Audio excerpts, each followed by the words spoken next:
Hello everybody, my name is Alexandra and welcome to Creative 404. In today's video we're going to make a very cute romper. And I have my little headless Blythe here for reference. And I also have custom made fabric that I am actually going to start selling on my Etsy store. So this is custom made fabric. It is fade proof. It is also very lightweight.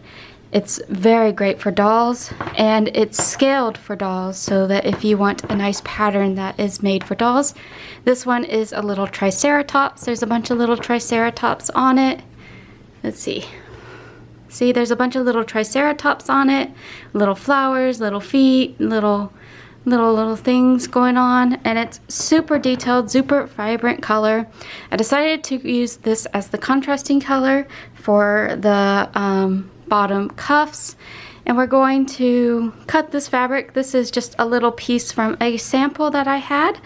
This one is not for sale just yet. It's going to actually be for sale next year, so keep a lookout on my Etsy store for fabrics that you could buy.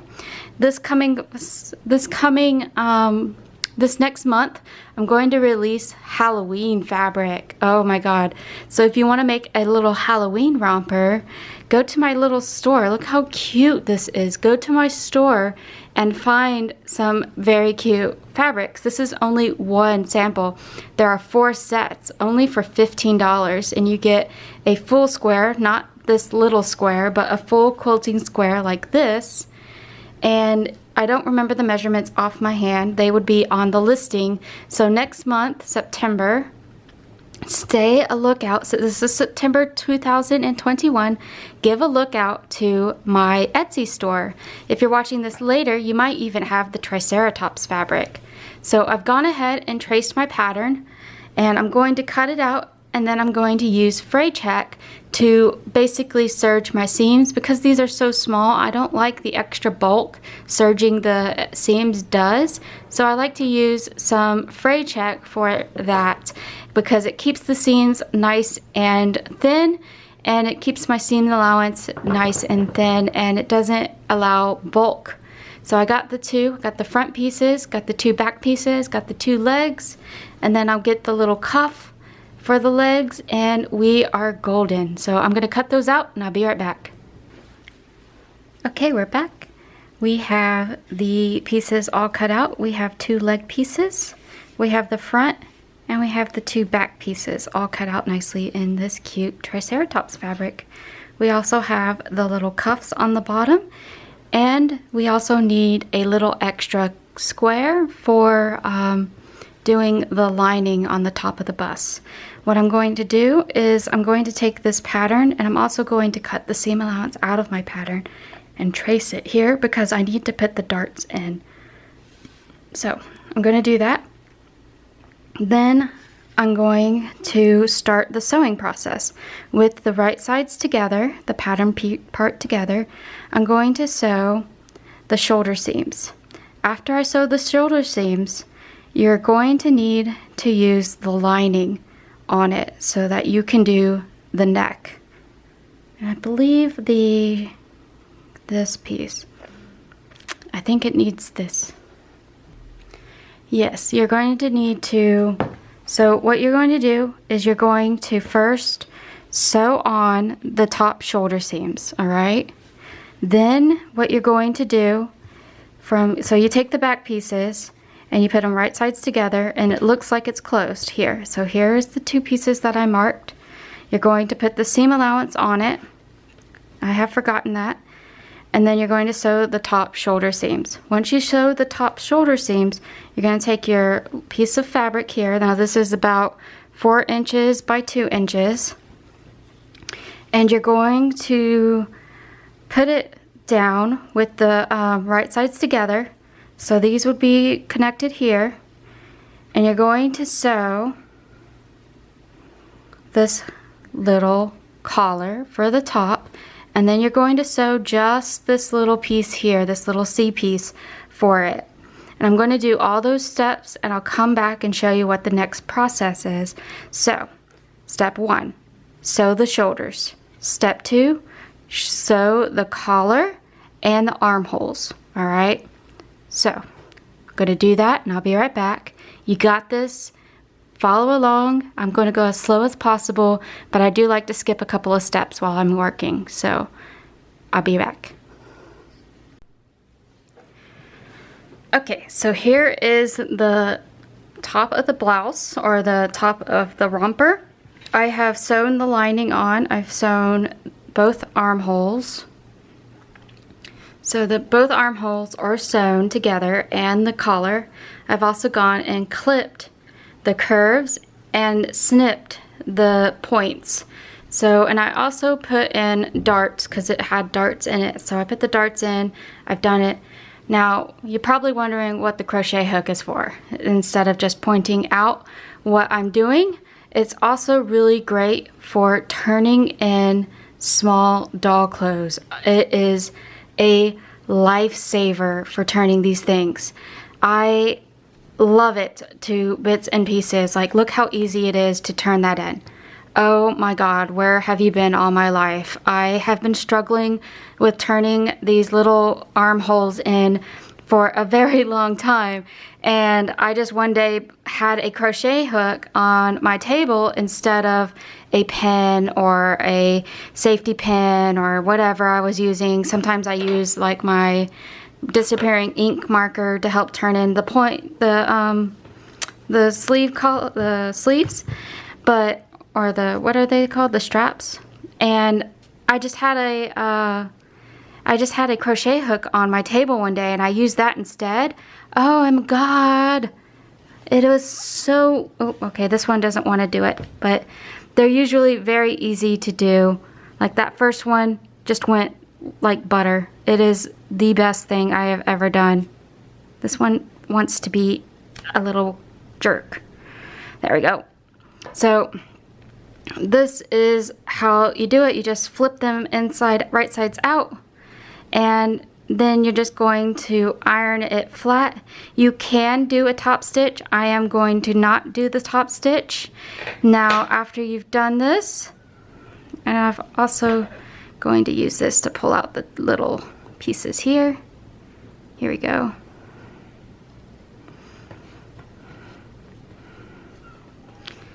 Here we go.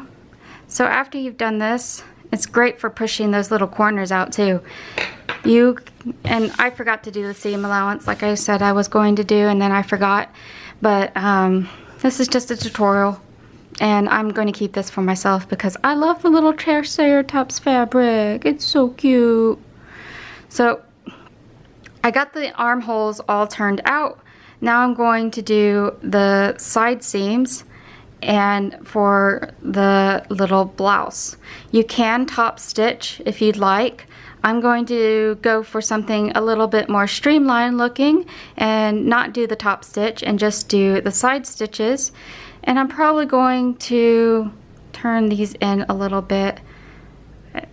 Here we go. Yeah, I'm probably going to turn these in. I should have went all the way down the fabric, but that's fine. I am probably going to do a top stitch on the side seams here for the back. I mean, it's going to be in the back, so it doesn't matter. But I do love how this is looking, even if it's shedding everywhere. It's not the worst shed I've ever had, but this is what happens when you forget to put your fray check on your seams. But that's fine. I digress. We're going to do the sides, and then I will show you how to do the bottom part of your romper. Alright, so we're going to do the bottom portion of your romper now. I've turned these right sides out. I've done the side seams. We have the lining nicely, and it is really pretty cute. I think next time I might actually do the lining as the full body and then tuck it into the pants. If you, like a dress where you do the little thing where you have it like this and you kind of invisible stitch it together. That is an option. I think it's actually a really good option if you're still trying to do this, but this was what the book said, so I followed it by the book. Now what we do is we have the cuffs I have ironed into half, and they go like this.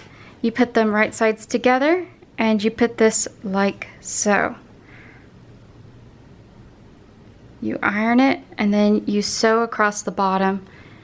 Now remember that these also have a dart for the sides, so don't forget to add your dart and then do the bottom hem.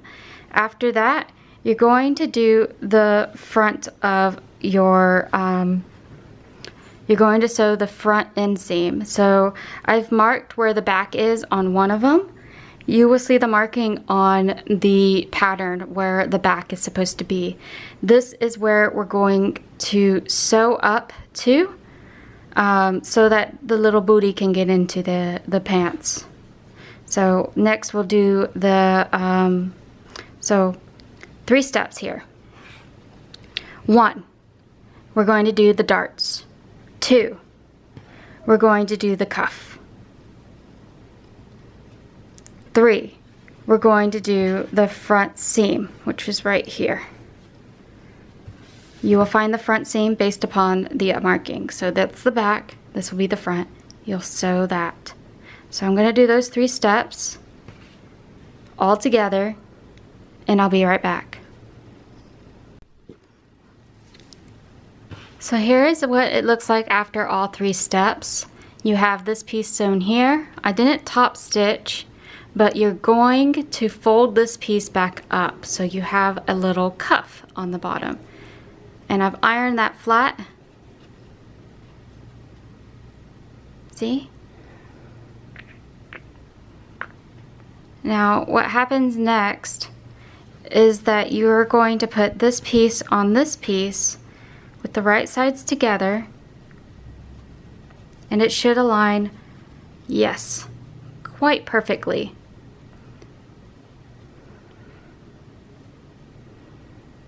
So we're going to sew this atop to the bottom, and then we'll do the inseam.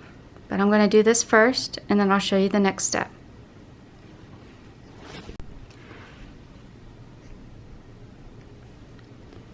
So here is the top sewn to the bottom, and now we're going to do the back. So the next step is the back. We are going to sew all the way to the marking we have right here on the back, and then we'll do the inseam next. So I'm going to show you how to do that, and I'll be right back. Okay, now we have the back sewn all the way to the marking. Now we're going to open it up like so, making sure that these cuffs are still folded. They have to be folded, don't forget. And then we're going to do, so fix this piece. Then we're going to do the inseam. So this little square, this little piece on the bottom is the inner piece, the inside of the thigh. So we're going to do that piece. So here it is with the inseam done. Just trim this up a little bit. I wouldn't have this problem if I had done my seams like I had promised myself I would do, but I didn't because I'm trying to rush this tutorial. We're going to turn it right sides out. And now your little pockets, your little cuffs actually, should be like that. I maybe should do one with the pockets. I should do that one day. But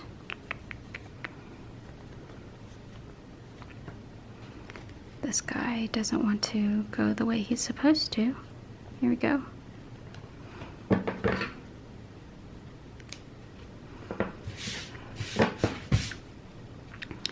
Now we have 2 little cuffs going on right here. Sometimes you just need to fix it with your fingers.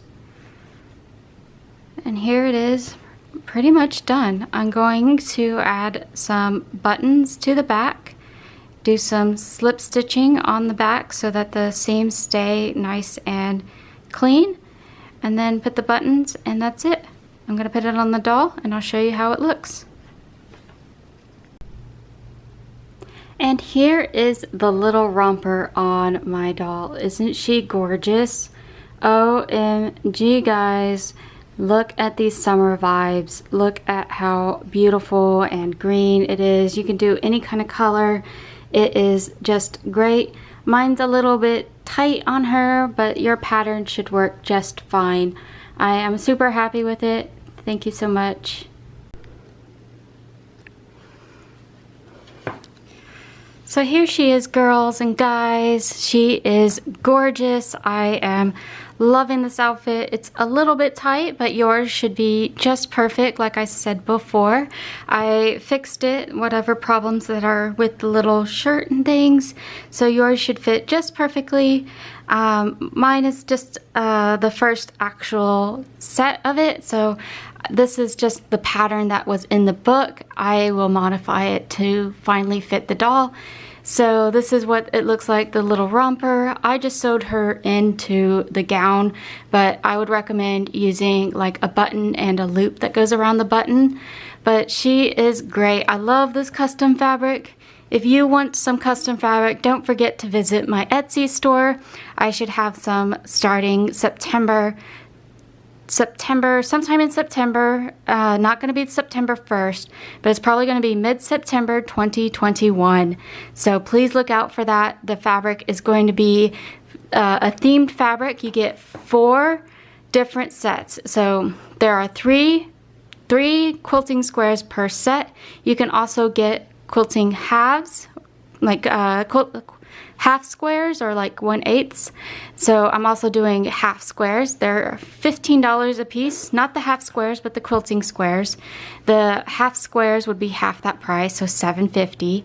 And that will be perfect if you want to make this beautiful little romper in some Halloween fabric, such as like this fabric. So like this is part of the fabrics that are going to be in the Halloween. This is my sample fabric. So can you imagine a cute little Halloween romper? OMG, that is going to be so adorable.